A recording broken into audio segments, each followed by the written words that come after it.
Hola a todos, bienvenidos al 31º tutorial de C++. Hoy vamos a estar viendo las funciones que tienen un retorno único. Es decir, la función va a recibir argumentos que son transmitidos desde una función que llama a esta función. Luego vamos a procesar estos datos y finalmente vamos a devolver un valor.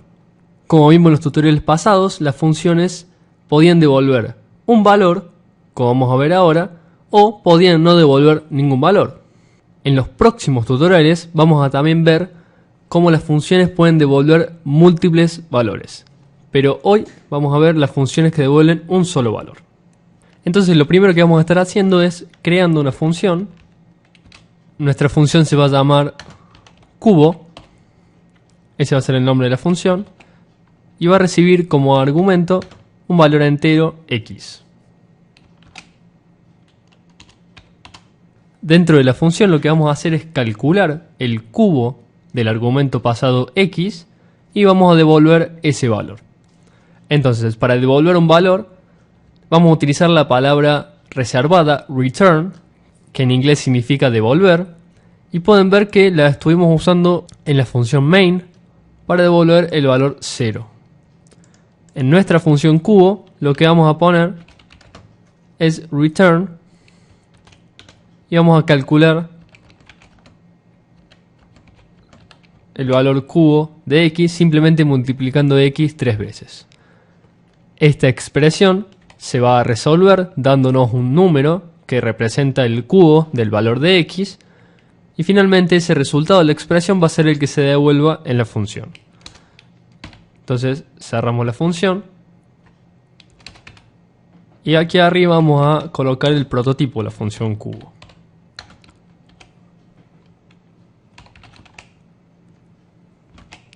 Fíjense que lo que nosotros colocamos al principio de la definición de la función y al principio del prototipo de la función, en este caso la palabra int, era el tipo de dato que devolvía la función. Entonces, como en este caso estamos devolviendo el cubo de un número x, colocamos int en el encabezado y en el prototipo de la función, ya que nuestra función devuelve un número entero. Entonces ahora vamos a hacer el llamado de la función. Vamos a definir una variable resultado. Y luego vamos a poner resultado igual, esto es una asignación, y vamos a llamar a la función cubo.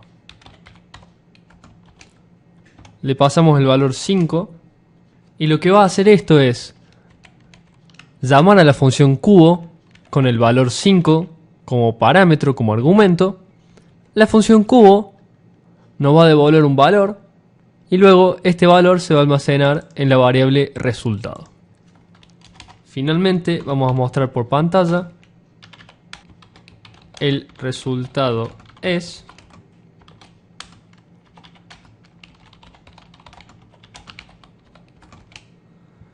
y mostramos el valor de la variable resultado. Faltó el punto y coma en el último return. Y ahora sí, vamos a compilar y ejecutar. Y podemos ver por pantalla que el resultado es 125, es decir, 5 al cubo.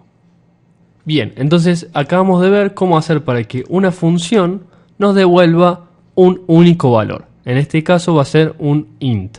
Podría ser cualquier otro tipo de dato y cualquier otro tipo de expresión. Aquí podemos colocar cualquier expresión en el return de la función y devolver ese valor. Luego el valor es conveniente almacenarlo en una variable o podríamos directamente utilizarlo de esta manera. Borramos la variable resultado y usamos directamente aquí la llamada a la función cubo. Si compilamos y ejecutamos, vemos que ahora tenemos el cubo del número 6. Entonces, algo para destacar.